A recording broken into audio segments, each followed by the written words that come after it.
Bismillahirrahmanirrahim. Alhamdulillah wassalatu wassalamu ala Rasulillah wa ala alihi wa ashabihi wa man wala. Allahumma anfa'na bima 'allamtana wa 'allimna ma yanfa'una wa zidna ilman ya rabbal alamin. Wa ikhwan fid din, azzani Allah wa iyyakum jami'an. Nuwasilu qira'atana wa darsana min kitabit tauhid wa huwa madkhalun ilal aqidatil islamiyah, aqidatut tauhid, aqidatu ahli sunnati wal jamaah. Taib fi hadhil mudzakkirah wasalna ila qawaid ila al-qawaid allati istamalaha ahlus sunnati wal jamaah fi manhaji al-istidlal. Nah, di pertemuan sebelumnya sudah kita sampaikan bahwasanya ahlus sunnah wal jamaah itu memiliki sumber dalil tersendiri. Kemudian mereka juga memiliki metode berdalil tersendiri. Nah, di antara metode mereka yang dalam berdalil itu ada beberapa kaidah, ada sekitar 10 kaidah. Ya, sekarang kita masuk ke kaidah yang ke-6. Kaidah pertama sampai ke-5 sudah kita bahas di pertemuan-pertemuan sebelumnya. Kaidah yang pertama itu tentang hujjiyatu khabaril ahad. Kemudian kaidah yang kedua, hujjiyatu fahmi salafis salih ala nusus syar'iyyah. Kemudian yang ketiga, apa kemarin? Ya, kita mengimani jami'i an-nusus. Nah, dan seterusnya. Sampailah kita sekarang ke kaidah yang ke-6 yang berbunyi dhawahirun nususi mutabiqatun li muradis syari'. Ya, judul-judul seperti ini ikhwah dihafalkan. Ini kaidah. Kaidah itu adalah hasil ya pikiran para ulama dalam ya mengambil intisari dari banyak ayat, banyak hadis, dan banyak kalam-kalam para ulama, kemudian mereka simpulkan, oh kaidahnya begini. Maka kaidah ini adalah ya suatu yang harus dihafalkan. Nah, jadi kaidahnya berbunyi zawahirun nusus. Zahir-zahir dari nas-nas Al-Quran maupun sunnah. Zahirnya artinya makna yang tampak ketika antum baca, lafaznya langsung. Mutabiqah itu pasti sesuai limuradis syari' dengan kehendak syari'. Siapa tuh syari'? Allah Subhanahu wa taala. Ya. Artinya berarti zahir dari nas-nas Al-Qur'an itu pasti sesuai dengan kehendak Allah Subhanahu wa taala. Murad artinya maksud. Nah, ya, murad itu sendiri ada dua jenis ya, di kitab ini ya, di kitab Aqidah Tahawiyah bisa temukan di jilid yang pertama di halaman 421. Di situ penjelasan tentang al-muradu nau'an. Baik. Jadi zahirnya nas-nas Al-Qur'an itu sesuai dengan kehendak Allah Subhanahu wa taala, ya, maksud dari Allah Subhanahu wa taala, wa mafhumatun ladal mukhatabin, dan bisa dipahami oleh orang-orang mukhatabin. Mukhatabin itu kita maksudnya, mukallaf. Fal aslu fi nususis sifat, hukum asal pada nas-nas Al-Quran yang berbicara masalah sifat, sifat Allah maksudnya, ijra'uha ala zahiriha. Ya, kita jalankan dia di atas kezohirannya. Kita biarkan dia dalam bentuk zahirnya. Duna tahrifin au ta'tilin, tanpa mentahrif atau mentaktil. Ayat Al-Quran mengatakan Allah punya tangan. Ya, zahirnya ya kita amalkan sebagaimana adanya tanpa mentahrif atau mentaktil, tanpa mengatakan tangan di situ artinya kekuasaan, atau tanpa meniadakan tangan, itu namanya tahrif atau taktil. Nah, wa'tiqadun anna adh-dhahira yutabiqu muradal mutakallim. Dan kita yakini juga bahwasanya zahir dari nas-nas ayat sifat itu sesuai dengan murad al-mutakallim, sesuai dengan niat yang berbicara yaitu Allah Subhanahu wa taala. Ketika Allah mensifati dirinya di dalam Al-Quran bahwasanya dia memiliki tangan, ya itulah maksud yang ingin Allah sampaikan kepada kita, bahwasanya dia memiliki tangan. Wa zahiruhu ghayatun fil bayan. Ya, yafhamuhu ahlul lisanil arabi, dan zahirnya ayat-ayat sifat itu ya, ghayatun fil bayan, itulah bentuk penjelasan yang paling tinggi, yafhamuhu ahlul lisanil arabi, ya, yang bisa dipahami oleh orang yang memahami bahasa Arab. Al-lisan al-arabi bimana al-lughah al-arabiyah. Kalau untuk mendengar kata tangan, ya, yang pertama kali dipahami oleh orang yang paham bahasa Arab, tangan itu ya tangan sebagaimana di pikiran antum sekarang. Itulah zahir yang Allah inginkan. Itu yang dimaksud dengan zahir ayat sifat ya. Ketika antum mendengar Allah ya memiliki tangan, apa yang ada di kepala antum dari bentuk tangan yang ada di pikiran antum, itulah zahirnya.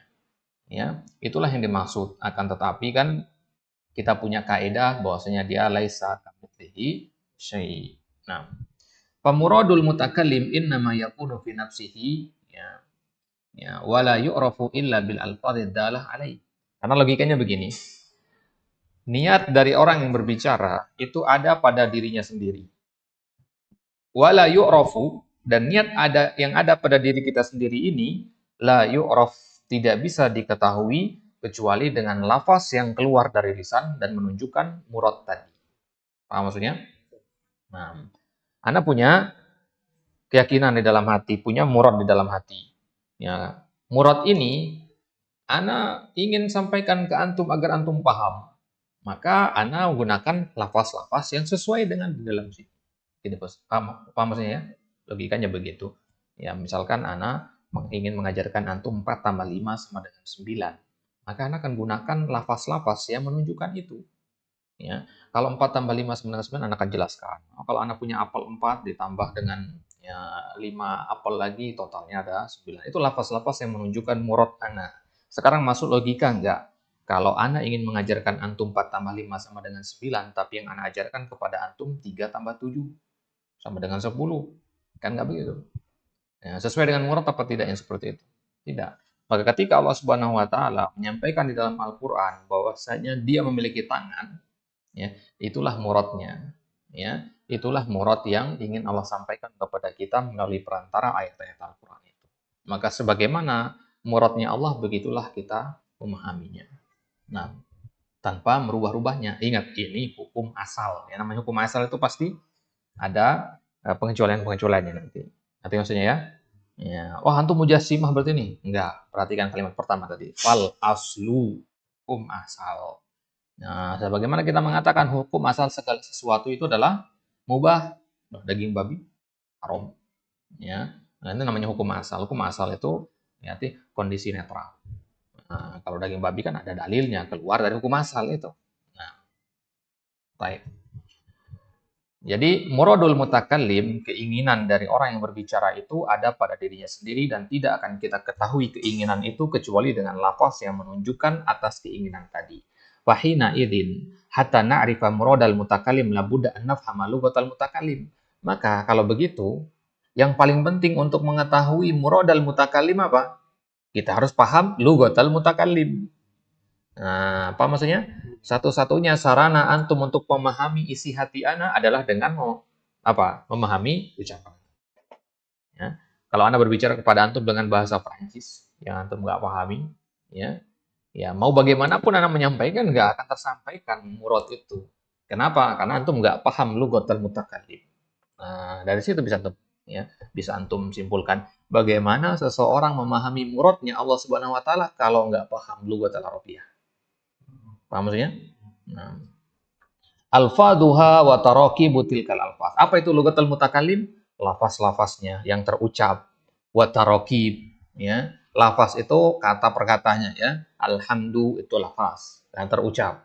Nah, kalau tarakib itu susunannya. Alhamdulillah. Kalau Anda katakan alhamdu, ini bisa jadi ayat Al-Qur'an, bisa jadi bukan. Ngerti? Tapi kalau Anda mengatakan alhamdulillahirabbil alamin arrahmanir rahim, ayat Al-Qur'an ini. Kenapa? Karena itu tarkibnya hanya ada pada Al-Qur'an. Paham ini? Nah, wa qad jara fi ma'hudi lughatil arab annal ma'na yufham bi mujarrad tilawati al-fadhihi al-ma'hudati ma'aniha fi lughatihim hadza in kana al-mutakallim muridan bi kalamihi al-hidayah wal bayan. Perhatikan kalimat ini, agak susah sedikit di sini. Wa qad jara fi ma'hudi lughatil arab.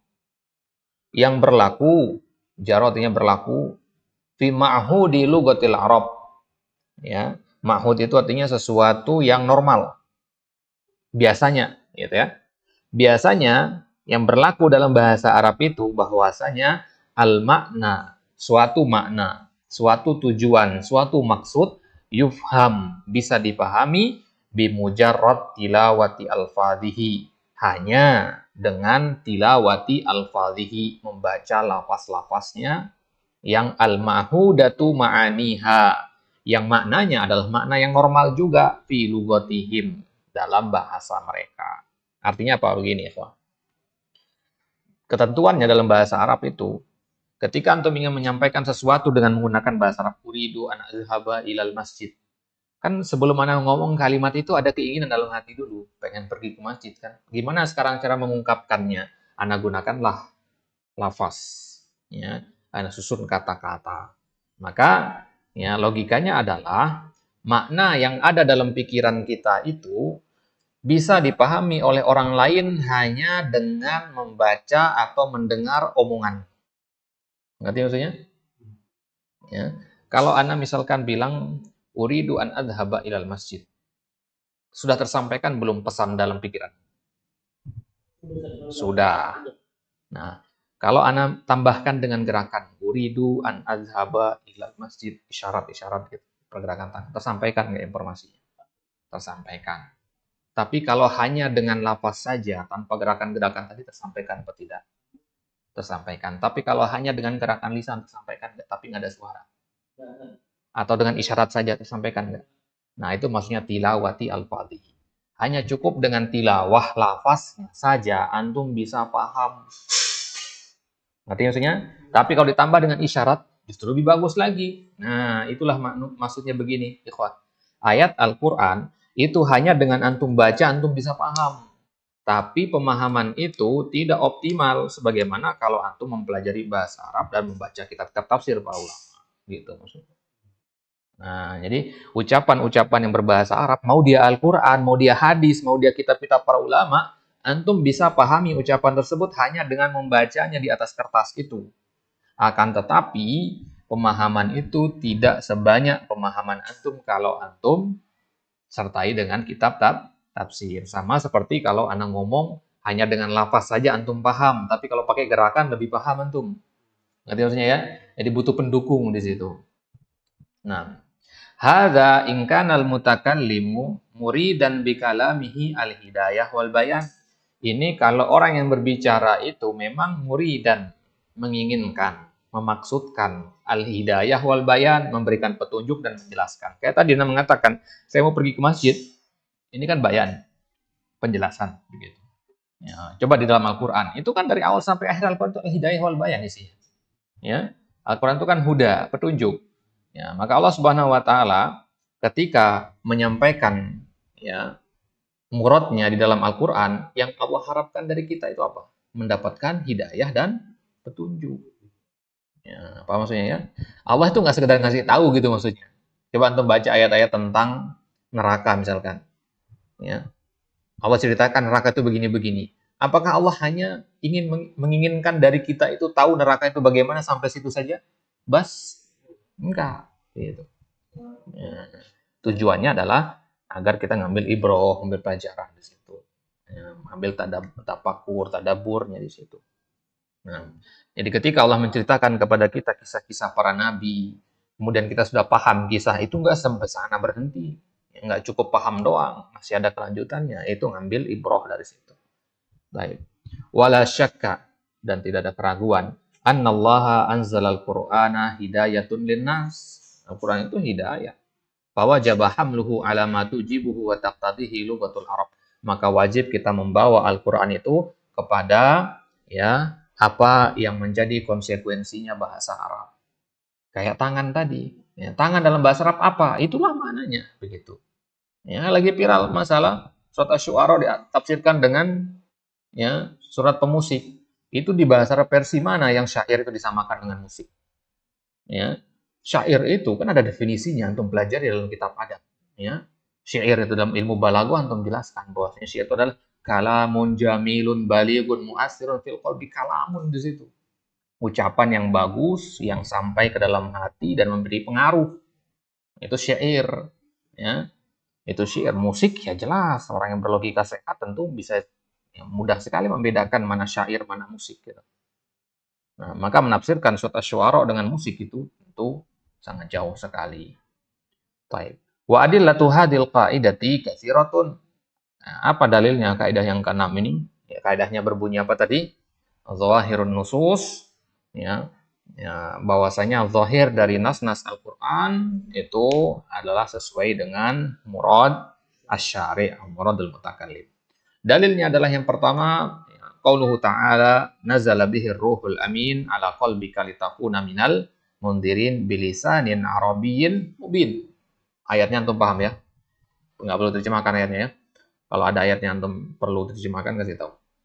Ya, kalau biar cepat ini maksudnya. Wallahu akhbara annal Qur'ana nazala bi lughatil Arab. Dari ayat ini disampaikan bahwasanya Al-Qur'an itu turun dengan bahasa Arab. Karena dikatakan bilisanin arabiyyin mubin. Fa wajaba fahmuhu, apa yang wajib kita pahami di sini? Ya, ma yaqtadihi zahirul lisanil arabi. Berarti wajib kita memahami Al-Qur'an ini sebagaimana konsekuensi zahirnya bahasa Arab. Ya, jadi mana dari ayat ini bilisanin arabin mubin? Kenapa Allah kasih tahu kita kalau bahasa Al-Qur'an itu berbahasa Arab? Tujuannya adalah kalau kalian menghadapi masalah dalam memahami ayat-ayat Al-Qur'an, kembali ke bahasa Arab. Begitu maksudnya. Nah, baik. Wa illa lamma kana hunaka farqun baina an yakuna bi lughatil Arab aw bi lughati ghairihim. Kalau Al-Qur'an itu antum tafsirkan atau takwil ya dengan bahasa Indonesia, bahasa Inggris atau bahasa-bahasa yang lainnya, maka tentu ngapain Allah ngasih tahu kita bahwasanya Al-Qur'an turun dengan bahasa Arab? Paham maksudnya di sini?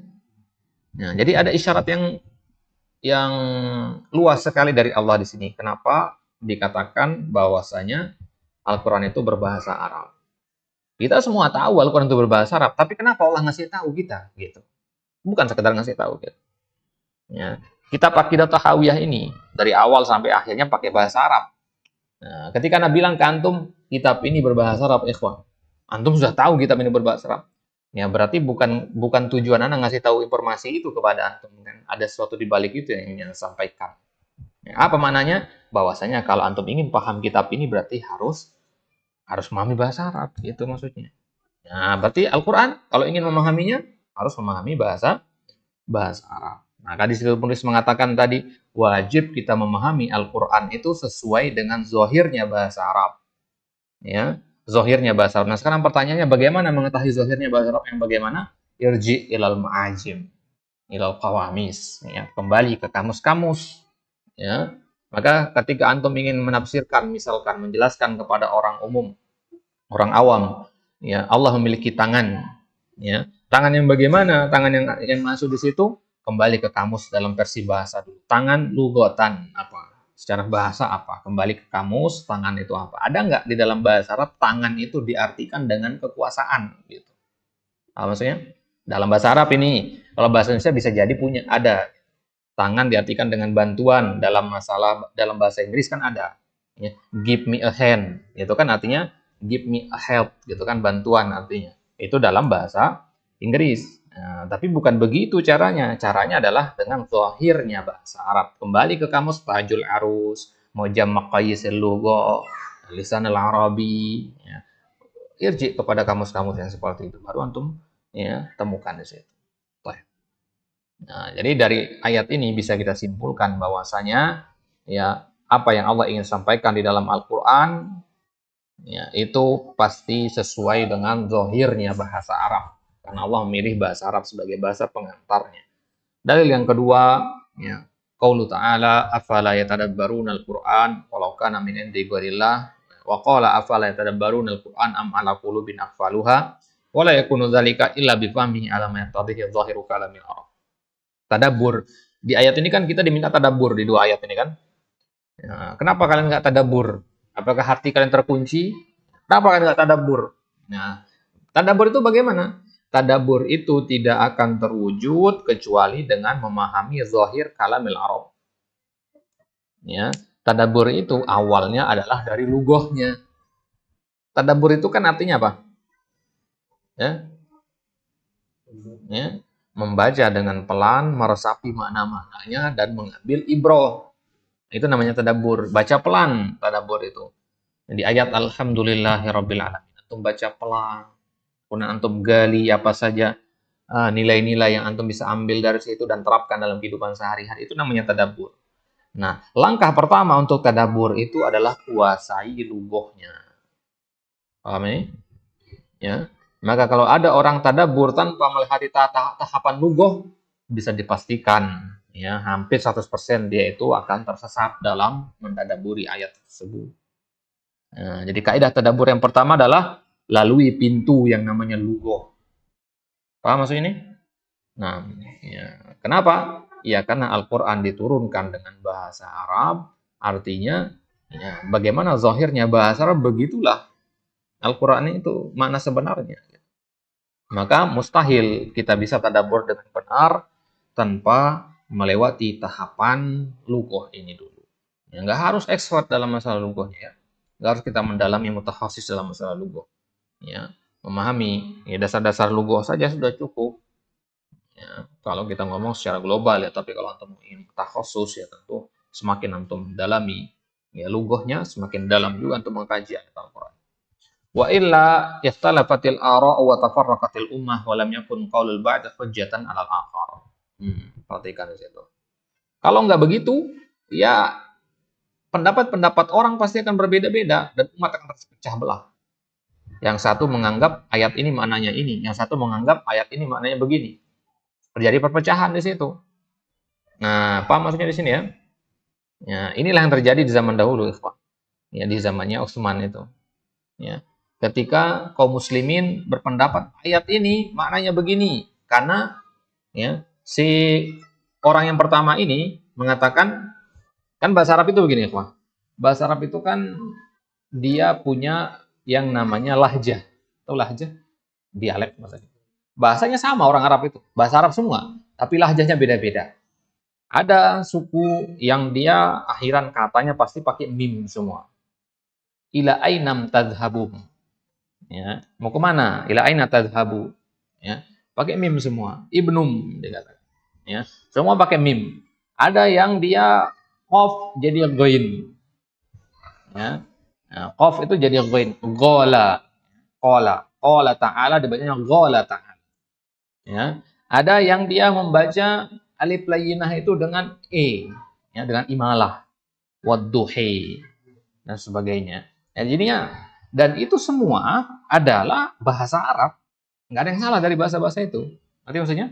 Bahasa yang kita pakai untuk baca Al-Quran sekarang ini, itu lahjahnya Quraisy, Bani Hashim. Nah, tapi kabilah-kabilah yang lain juga punya versi-versi sendiri. Nah, sekarang bayangin, ya, kabilah yang pertama mengatakan ayat ini harus dibaca dengan cara baca versi kami. Suku yang lain bilang, enggak, ayat yang ini harus dibaca pakai versi dialek kami, lahjah kami. Suku yang lain begitu. Ini masih satu bahasa, bahasa Arab. Bayangin kalau orang Perancis bilang, enggak, ayat Al-Quran itu harus dibaca dengan bahasa Perancis. Ya, kata tangan dalam bahasa Perancis artinya kekuasaan, misalkan. Nah, maka tangan dalam ayat sifat itu artinya kekuasaan. Dia menjawab begitu. Ya, maka tentu akan terjadi perpecahan dan masing-masing punya pendapat masing-masing. Dikarenakan mereka tidak punya satu pegangan yang pasti. Nah, sekarang Al-Quran diturunkan dengan bahasa Arab, ini isyarat bahwasanya kalau terjadi persisian kembalinya kemana? Ke bahasa Arab, jangan ke bahasa Perancis, jangan ke dialek ini, dialek itu, begitu. Paham maksudnya? Nah, kemudian dalil yang ketiga, qaulu sallallahu alaihi wasallam innahu la yanbaghi lin nabiyyin an takuna lahu kha'inatul a'yun rahu Abu Daud wan Nasa'i qala syal Islam wa hadha mubalaghatun fi istiwa'i zahiruhu wa batinuhu wa sirruhu alaniyatuhu wa annahu la yubtinu khilafa ma yadhharu ala adatil al-makkarin al-munafiqin. Naam. Innahu la yanbaghi an takuna lahu kha'inatul a'yun wa hadha mubalaghah fi istiwa'i zahiri wa batinihi. Ya, Nabi itu nggak mungkin dia menyembunyikan mata yang berkhianat itu maksudnya dia menyembunyikan salah itu nggak mungkin. Ya, ini menunjukkan berarti apa? Apa yang Nabi sampaikan ya, dari tentang ayat Al-Quran maksudnya memang sebagaimana yang Nabi dengar dari Jibril. Gitu. Ya, ini menunjukkan atas Islam, ini menunjukkan atas kesamaan zahir dan batin. Zahirnya Nabi mengucapkan begini, memang batinnya Nabi juga begitu. Nabi nggak menyembunyikan sesuatu apapun bagi umatnya, begitu. Baik, ya itu seperti perbuatannya orang-orang munafikin. Kalau yang menyembunyikan seperti itu, apa maksudnya? Nah, Nabi nggak seperti itu. Baik. Kemudian ya, dalil yang selanjutnya wa aidan law kana zahir ghairu muradi ya, ghairu muradin laja al bayanu minan nabi sallallahu alaihi wasallam id anna ta'khir al bayan an waqtil hajah mumtani'. Itu kaidah tuh.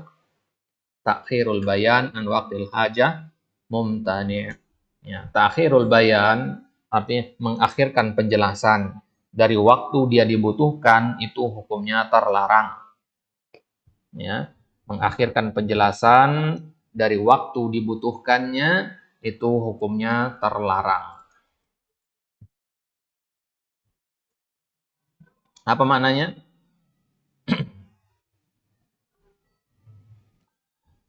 Maknanya di sini perhatikan, seandainya ayat Al-Quran yang disampaikan oleh Nabi SAW kepada kita ternyata memiliki makna lain, sepertinya tidak sebagaimana yang kita baca, maksudnya ada makna tersembunyinya, tentu Nabi SAW sudah menjelaskan kepada kita. Ngerti maksudnya? Ya. Ayat Alhamdulillahirrabbilalamin maknanya A. Ya. Ternyata ada makna B yang tersembunyi makna B ini. Nabi wafat dan belum menyampaikan makna itu nggak boleh. Mustahil begitu. Kenapa? Karena kaidah dalam qaid fikih mengatakan ta'khirul bayan an waqtil hajah, mengakhirkan penjelasan dari waktu dibutuhkan itu terlarang. Paham maksudnya? Ya, misalkan malam hari raya Idul Fitri, ada yang bertanya kepada antum tentang tata cara membayar zakat fitrah. Antum sudah punya ilmunya di situ, tapi antum bilang besok habis Idul Fitri yang jelasin ke antum. Ya buat apa? Udah selesai waktu bayar zakat. Nanti maksudnya? Nah, jadi Nabi SAW nggak mungkin mengakhirkan penjelasan dari waktu dibutuhkan. Itu hukumnya terlarang. Ini kaidahnya ya. Takhirul bayan an waqtil hajah mumtani. Baik. Baik, itu dia kaidah yang keenam. Ada penjelasan? Ada pertanyaan sampai sini? Atau untuk bisa menyimpulkan? Atau ada bisa mendatangkan contoh lain? Takhirul bayan an waqtil hajah.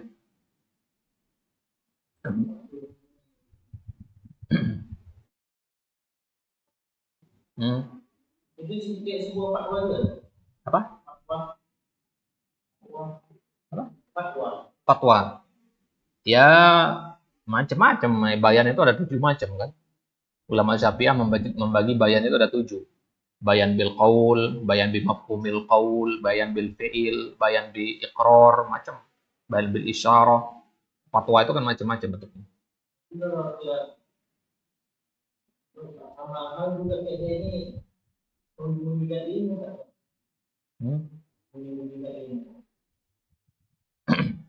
Bukan, itu terlalu luas pembahasan. Ada perinciannya lagi. Contohnya takhirul bayan an waqtil hajah. Ini misalkan ada seorang sahabiat namanya Fatimah binti Hubeish. Pernah bertanya kepada Rasulullah tentang darah istihadah. Tahu darah istihadah ya? Jadi si ya, Fatimah ini bertanya kepada Rasulullah, ya Rasulullah, saya ini wanita yang berpenyakit. Artinya saya selalu mengeluarkan darah istihadah setiap harinya. Dan saya belum mandi. Apakah saya harus sholat? Belum mandi janabah maksudnya. Apakah saya harus sholat? Maka Nabi menjawab langsung hari itu juga. Ya, Nabi mengatakan inna madzalika irqun, itu hanya keringat biasa, bukan haid. Ya, artinya dia tidak perlu mandi. Maka bisa dipahami di situ bahwasanya darah istihadah itu tidak mewajibkan orang mandi besar, mandi janabah. Paham maksudnya? Nah, ini namanya takhirul bayan an waqtil hajah. Sedang butuh nggak Fatimah di situ? Butuh. Tapi kalau sifat Fatimah binti Hubeish ini bertanya kepada Rasulullah tentang hukum zihar, dan itu belum terjadi pada dirinya, atau mungkin nggak akan terjadi. Nah, ini bukan waktil hajah namanya. Nanti maksudnya bukan waktil hajah. Ini namanya waktil khitab namanya. Ada kaidah yang lain mengatakan takhirul bayan an waktil khitab yajuz. Mengakhirkan penjelasan dari waktu al-khitab itu boleh. Yang nggak boleh itu waktu apa? Waktul hajah. Kalau waktul khitab boleh. Nah, waktul khitab itu maksudnya waktu pada saat diperintahkan. Misalkan perintah tentang sholat, puasa, zakat, itu kan semuanya dijelaskan secara bertahap oleh syariatnya. Ya, begitu turun perintah untuk sholat, apakah langsung dijelaskan sholat itu caranya gimana?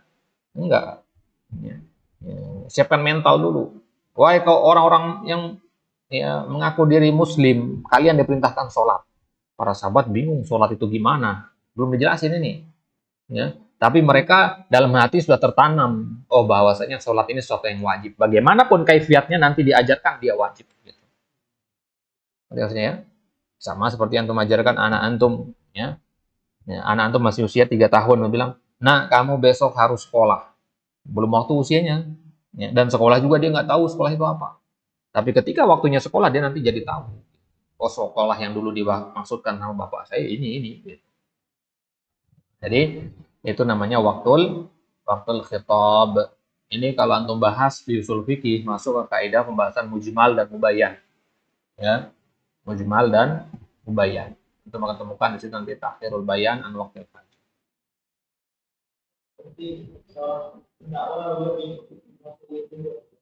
Kenapa? Seorang pendakwah harus menguasai logoh. Ya harus kita katakan. Ya.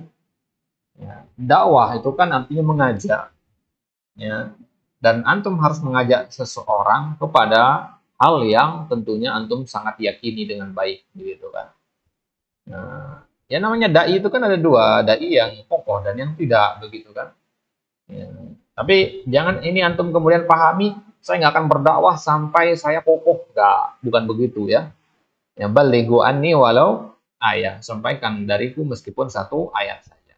Artinya jangan tunggu kokoh dulu, memang itu yang terbaik, gitu. Ya. Memang itu yang terbaik. Bukan berarti kita dituntut harus mempelajari semua ilmu dulu baru berdakwah, tidak. Ya, kita sampaikan sesuai dengan kadar kemampuan kita. Jadi jangan sentuh bagian-bagian yang belum kita kuasai. Antum misalkan sudah belajar fikih, ditanya masalah fikih ya jawab.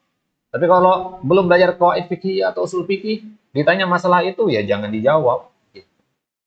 Ya, ya dijawab sesuai dengan spesialisasi antum. Ya, kecenderungan antum. Baik, itu dia akhwah muasil ya. Insyaallah di kesempatan selanjutnya kita akan ambil kaidah yang ketujuh, al-imanu bil mutasyabih, ya, wa radduhu ilal muhkam. Allah taala a'la wa a'lam.